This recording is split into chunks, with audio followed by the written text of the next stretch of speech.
이 젊은 군인들은 노르웨이의 정예 특수부대원들입니다. 예거라는 말은 사냥꾼들이라는 뜻을 가지고 있습니다.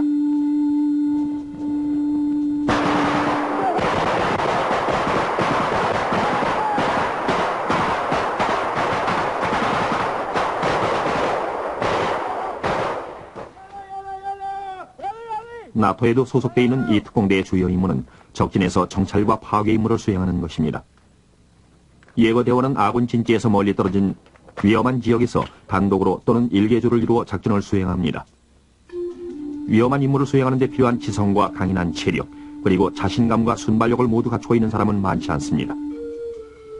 우리는 자신감이 넘치는 용감하고 씩씩한 젊은이들을 찾고 있습니다. 체력적으로나 정신적으로 힘든 훈련을 이겨내면서 다른 동료들에게 도움을 줄 수 있는 그런 성격을 소유해야 합니다. 일면 모순된 얘기일 수도 있지만 그들은 아주 독립적이면서 동시에 팀을 이루고 있는 다른 동료들과 호흡을 같이 할 수 있어야 합니다. 이렇게 말씀드리면 이해가 빠를까요? 말하자면 우리가 찾는 사람은 위기 상황에서도 강인한 정신력으로 동요하지 않고 임무를 수행해내는 그런 믿음을 주는 사람이죠. 왜냐하면 경우에 따라 그들은 전혀 다른 임무를 부여받게 되는데 어느 경우에나 전적으로 믿을 수 있어야 합니다. 단위부대 또는 개별 작전이나 공동 작전에서도 마찬가지입니다. 제 생각으로는 예거 대원들은 전형적인 노르웨이인의 성격을 나타내고 있습니다. 노르웨이 사람들은 대체로 활동적이고 외향적인데 예거 대원들이 바로 그렇습니다. 그들은 자신의 삶의 대부분을 야전에서 보내야 하는 군인의 길을 택한 것입니다. 노르웨이 국방정책의 상당 부분은 1940년 독일의 침공과 5년간의 점령시기에서 얻은 뼈아픈 교훈에서 생겨났습니다. 침공 기간 동안 노르웨이는 중립적이고 반군사적인 정책을 폈습니다. 예거부대를 비롯한 노르웨이군의 뿌리는 제2차 세계대전의 레지스탕스 용사들에서 시작됩니다. 그들에 관한 얘기는 오슬로에 있는 전쟁 박물관이 대변합니다. 우리가 알아야 할 점은 박물관이 레지스탕스 용사들에 의해 세워졌고 그들의 목표는 단 한 가지라는 점입니다. 그들이 노르웨이 국민들에게 부르짖었던 것은 빼앗긴 자유와 빼앗긴 나라를 되찾는데 많은 대가를 지불했다는 것이었습니다. 누구나 이 박물관을 나서면서 마지막으로 보게 되는 글이 있는데 그것은 2번은 안 된다입니다. 이 글이 뜻하는 바는 노르웨이는 2번 다시 점령당하지 않는다는 다짐이지요.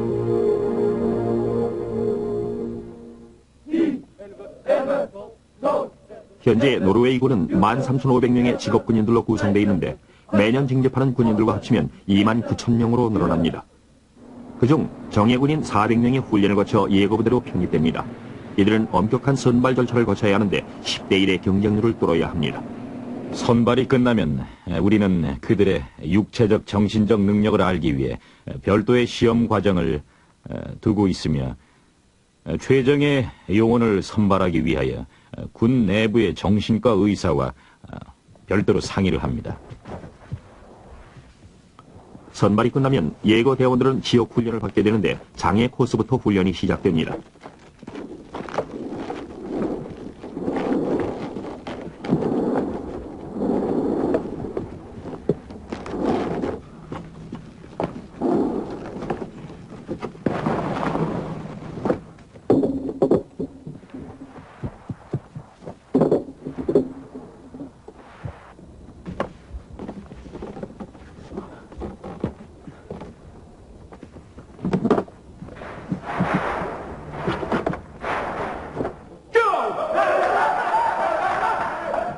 여러 주가 지난 후 야수처럼 격렬한 육박전 훈련을 받게 됩니다. 이 훈련은 대원들의 공격력 향상에 중점을 두고 있습니다.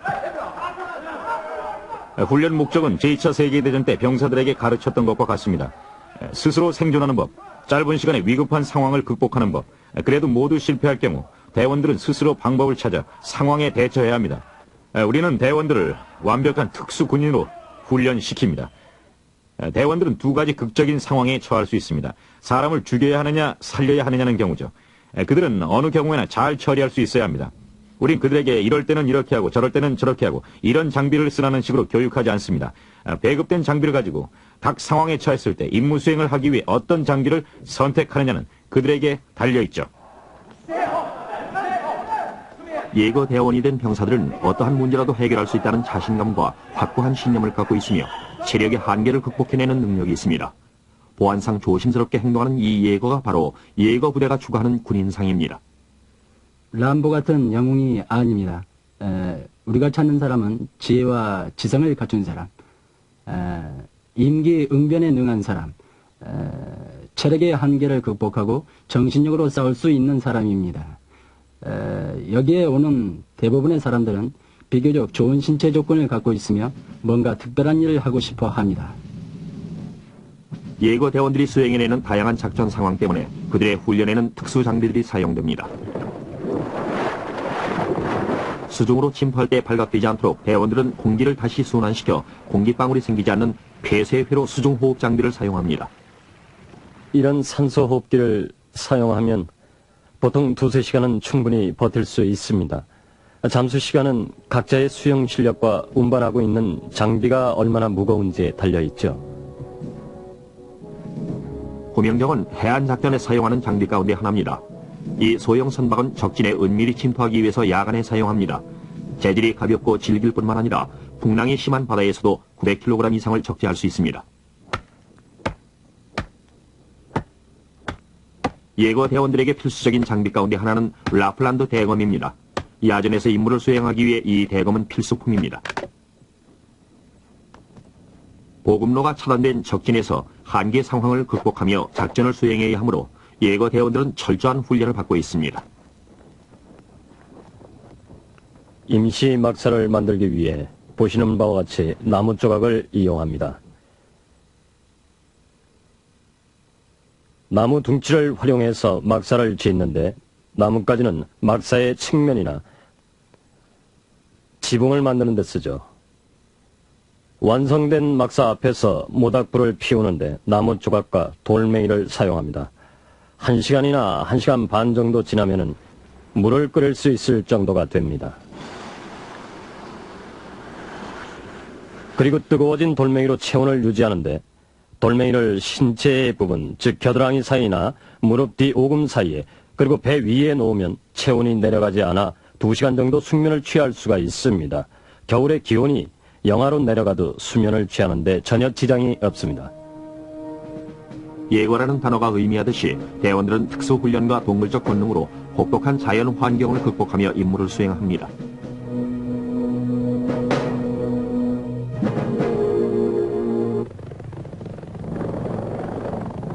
예거 대원들은 적진 깊숙이 침투하여 정찰과 파괴 임무를 수행합니다.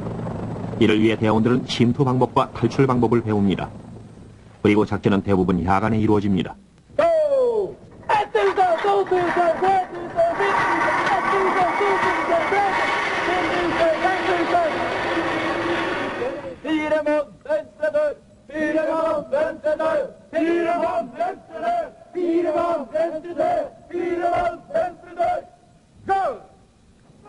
자유낙하는 모든 대원들이 거쳐야 하는 필수 훈련입니다.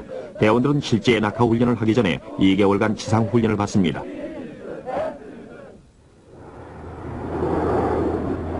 적진에 은밀히 침투하기 위해서 소리가 나지 않는 낙하산을 이용합니다. 그러나 수송기의 소음이 문제가 됩니다. 이 문제점은 대원들의 낙하 기술로 해결합니다.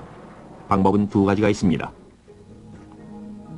수송기는 3만 피트 이상의 고도로 낙하 지역에서 다소 먼 지점을 비행합니다.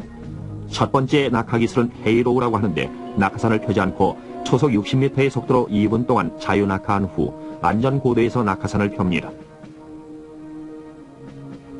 그리고 2번째 낙하 기술인 헤이호우는 고공 활강술입니다. 이 기술은 대원들이 직접 조종할 수 있는 낙하산을 사용하여 낙하 지점에 정확히 착지하는 방법입니다.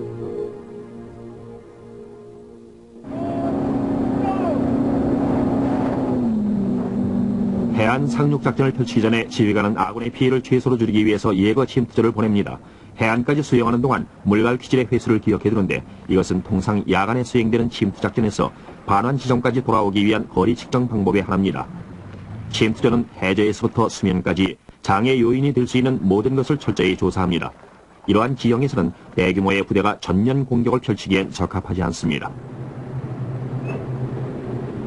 정보 수집이 끝나면 대원들은 반환 지점까지 헤엄쳐서 돌아옵니다. 이러한 고속 수중 탈출 기술을 이용하면 적에게 전혀 발각되지 않고 신속하고 효과적으로 탈출할 수 있습니다. 우리 노르웨이는 해안선이 매우 긴 나라입니다. 비행기를 이용하여 공중으로 침투하면 적의 레이더에 쉽게 노출이 됩니다. 그렇다고 바다로 침투하는 건 더욱 어려운 일이죠. 예거 대원들은 이상적인 침투용 항공기로서 헬리콥터를 사용합니다. 헬기는 조정이 쉽고 저공 비행으로 적의 레이더에 노출되지 않는 장점이 있습니다.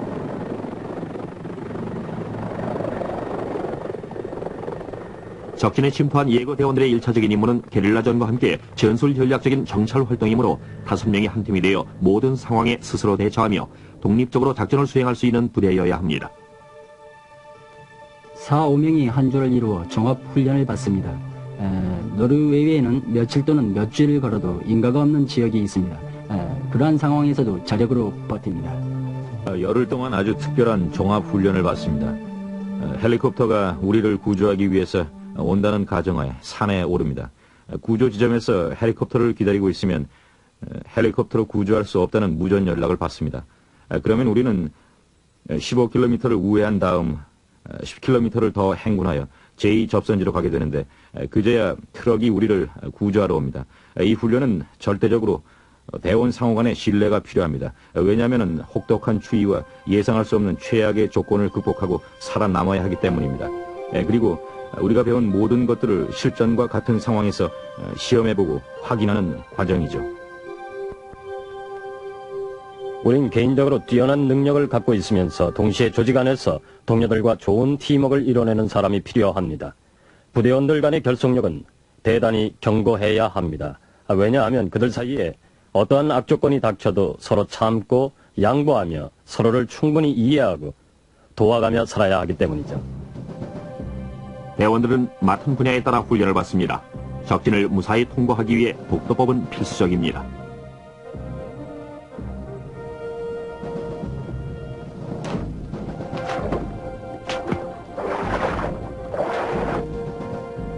각 단위 부대에는 위생병이 한 명씩 있습니다.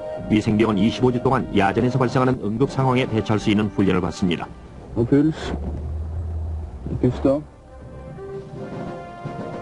감시병은 부대의 눈과 귀가 되어야 합니다. 몇 주 동안 참호에서 생활할 수 있도록 특수 훈련을 받은 대원들은 특정 지역에서 적의 활동을 은밀하게 감시합니다.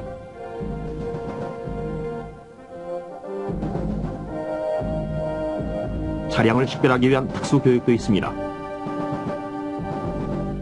노르웨이를 위협할 가능성이 있는 국가의 군사용 차량을 식별할 수 있도록 4주간 교육을 받습니다.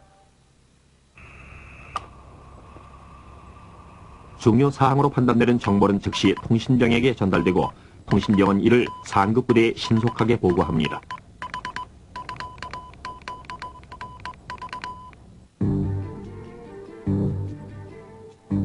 대원 중에서 가장 위험한 임무를 수행하는 대원은 폭파병일 것입니다. 특히 점화장치를 다룰 때는 주의를 집중해야 합니다. 사소한 실수도 용납되지 않기 때문입니다. 예거대원이 차량을 폭파하기 위해서 C4 폭약의 점화장치를 조작해 설치하고 있습니다.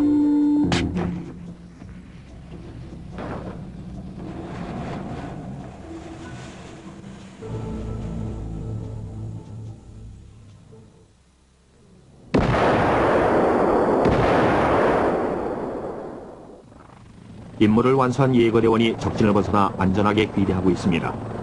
대원들은 이미 또 다른 임무를 생각하고 있습니다.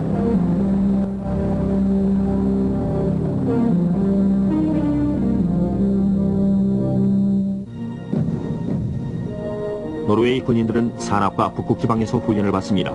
군수 자원을 총동원하면 노르웨이는 25만 명을 무장시킬 수가 있습니다. 예비군은 각자의 집에 군복과 무기를 보관하고 있습니다. 제2차 세계대전 당시 독일에게 점령당한 역사의 교훈입니다. 선조들이 50년 전에 당한 역사의 아픔을 되풀이하지 않기 위해서 예거 대원들은 노르웨이가 두 번 다시 점령당하지 않게 한다는 신념을 가지고 있습니다.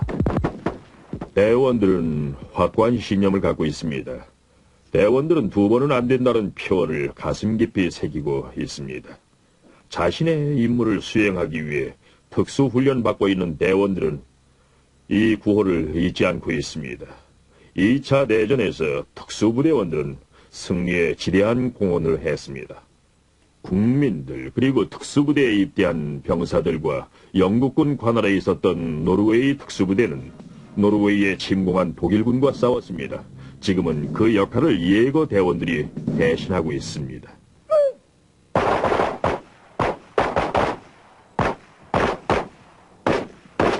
오늘날 군사전략적 관심은 국지적 분쟁과 테러에 놓여 있습니다. 혹독한 훈련을 통해 양성된 예거부대는 이러한 사건을 해결할 수 있는 능력을 가지고 있습니다. 젊은 예거 대원들에게 붉은 베레모만큼 영예로운 것은 없을 것입니다. 글쎄요, 대원들 대부분이 각자 인생에서 추구하는 그 무엇이 있었겠죠. 글쎄요, 여기서 살펴보신 것처럼 어떤 사람들은 단순하게 입대했다가 편입되는 경우도 있지만 선발 시험이 끝나면 모두들 자부심이 대단합니다. 그리고 또 자유낙하 훈련을 마치고 나면 불가능을 해냈다는 성취감 때문에 모든 대원은 영웅이 된 느낌을 가지게 됩니다. 그래서 자부심이 대단하죠. 훈련 과정에서 저는 이 젊은이들의 변화를 보고 있습니다. 제 생각으로는 이렇게 변하는 이유 중에 하나가 바로 자신이 무엇인가를 해냈다는 생각을 갖기 때문입니다. 그들은 예거가 돼야 한다는 목표를 달성하기 위하여 열심히 노력했습니다. 그리고 훈련받는 동안 매우 견디기 힘든 육체적, 정신적 고통을 이기고 나면 마음속 깊이 진한 감동을 느끼게 됩니다. 제 생각으로, 제 경험에 의하면 훈련을 받는 동안 정말로 자신감이 생기게 됩니다. 그리고 그들이 이곳에서 훈련을 막 시작했을 때와 1년이 지나 훈련소를 떠나는 날을 비교하면 모든 면에서 완전히 다른 사람으로 변해 있다는 것을 알게 됩니다. 훈련을 받는 동안 저는 많은 것을 배웠습니다. 그리고 그 모든 것들은 특별한 느낌을 갖게 합니다. 뭐라고 할까? 전 세계에 있는 다른 특수 부대원들과의 동지의식 같은 것이죠. 그리고 특히 부대의 동료 대원들에게는 가슴 벅찬 전회를 느낄 수 있습니다. 제 생각으로 대부분의 대원들은 스스로 자기 자신을 인정하는 겁니다. 나는 해냈다, 즉 불가능한 일을 해낼 수 있다는 자신감을 갖는 거죠. 이러한 자신감은 가족이나 남들에게 내세우려는 것이 아니고 스스로 얻게 되는 진한 감동 같은 것이라고 생각합니다.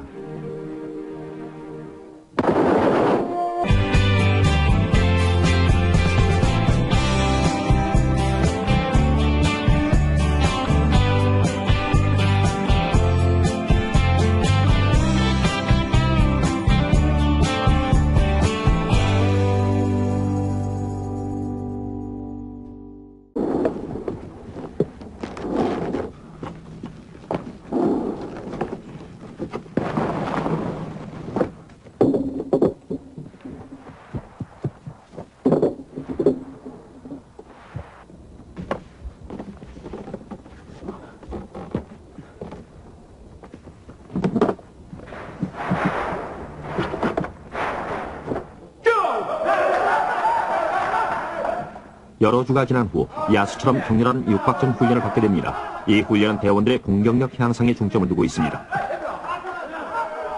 훈련 목적은 제2차 세계대전 때 병사들에게 가르쳤던 것과 같습니다. 스스로 생존하는 법, 짧은 시간에 위급한 상황을 극복하는 법, 그래도 모두 실패할 경우 대원들은 스스로 방법을 찾아 상황에 대처해야 합니다. 우리는 대원들을 완벽한 특수 군인으로 훈련시킵니다. 대원들은 두 가지 극적인 상황에 처할 수 있습니다. 사람을 죽여야 하느냐 살려야 하느냐는 경우죠. 그들은 어느 경우에나 잘 처리할 수 있어야 합니다. 우린 그들에게 이럴 때는 이렇게 하고 저럴 때는 저렇게 하고 이런 장비를 쓰라는 식으로 교육하지 않습니다. 배급된 장비를 가지고 각 상황에 처했을 때 임무 수행을 하기 위해 어떤 장비를 선택하느냐는 그들에게 달려있죠. 그들이 노르웨이 국민들에게 부르짖었던 것은 빼앗긴 자유와 빼앗긴 나라를 되찾는데 많은 대가를 지불했다는 것이었습니다. 누구나 이 박물관을 나서면서 마지막으로 보게 되는 글이 있는데 그것은 두 번은 안 된다입니다. 이 글이 뜻하는 바는 노르웨이는 두 번 다시 점령당하지 않는다는 다짐이지요.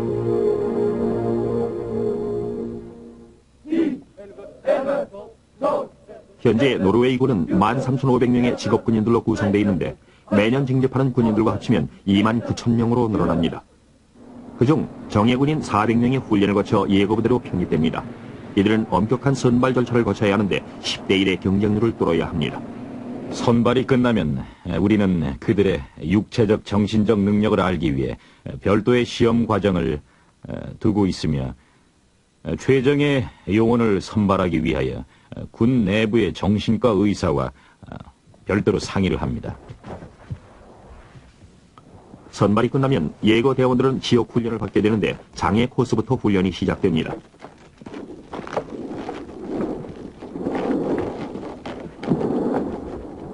그들은 아주 독립적이면서 동시에 팀을 이루고 있는 다른 동료들과 호흡을 같이 할 수 있어야 합니다.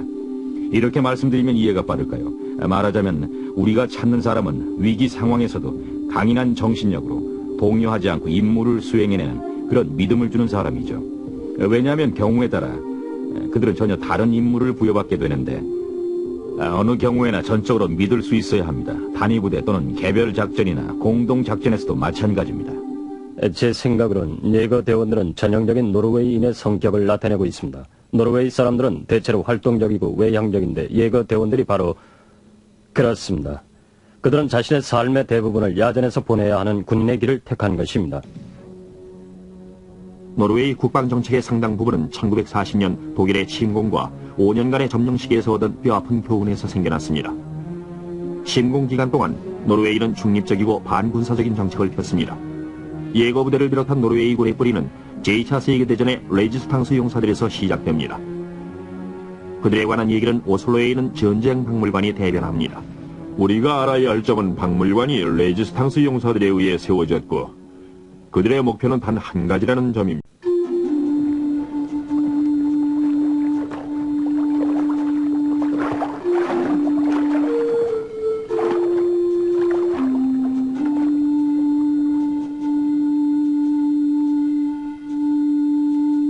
이 젊은 군인들은 노르웨이의 정예 특수부대원들입니다. 예거라는 말은 사냥꾼들이라는 뜻을 가지고 있습니다.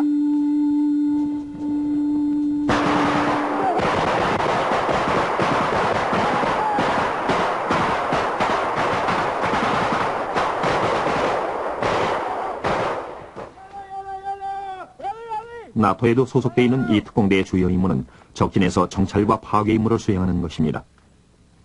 예거대원은 아군 진지에서 멀리 떨어진 위험한 지역에서 단독으로 또는 일개조를 이루어 작전을 수행합니다. 위험한 임무를 수행하는 데 필요한 지성과 강인한 체력, 그리고 자신감과 순발력을 모두 갖추고 있는 사람은 많지 않습니다. 우리는 자신감이 넘치는 용감하고 씩씩한 젊은이들을 찾고 있습니다. 체력적으로나 정신적으로 힘든 훈련을 이겨내면서 다른 동료들에게 도움을 줄 수 있는 그런 성격을 소유해야 합니다. 일면 모순된 얘기일 수도 있지만 예거 대원이 된 병사들은 어떠한 문제라도 해결할 수 있다는 자신감과 확고한 신념을 갖고 있으며 체력의 한계를 극복해내는 능력이 있습니다. 보안상 조심스럽게 행동하는 이 예거가 바로 예거 부대가 추구하는 군인상입니다. 람보 같은 영웅이 아닙니다. 우리가 찾는 사람은 지혜와 지성을 갖춘 사람, 임기응변에 능한 사람, 체력의 한계를 극복하고 정신력으로 싸울 수 있는 사람입니다. 여기에 오는 대부분의 사람들은 비교적 좋은 신체 조건을 갖고 있으며 뭔가 특별한 일을 하고 싶어 합니다. 예거 대원들이 수행해내는 다양한 작전 상황 때문에 그들의 훈련에는 특수 장비들이 사용됩니다. 수중으로 침투할 때 발각되지 않도록 대원들은 공기를 다시 순환시켜 공기방울이 생기지 않는 폐쇄회로 수중호흡 장비를 사용합니다. 이런 산소호흡기를 사용하면 보통 2-3시간은 충분히 버틸 수 있습니다.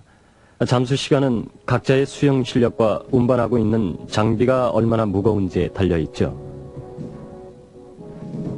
구명정은 해안 작전에 사용하는 장비 가운데 하나입니다. 이 소형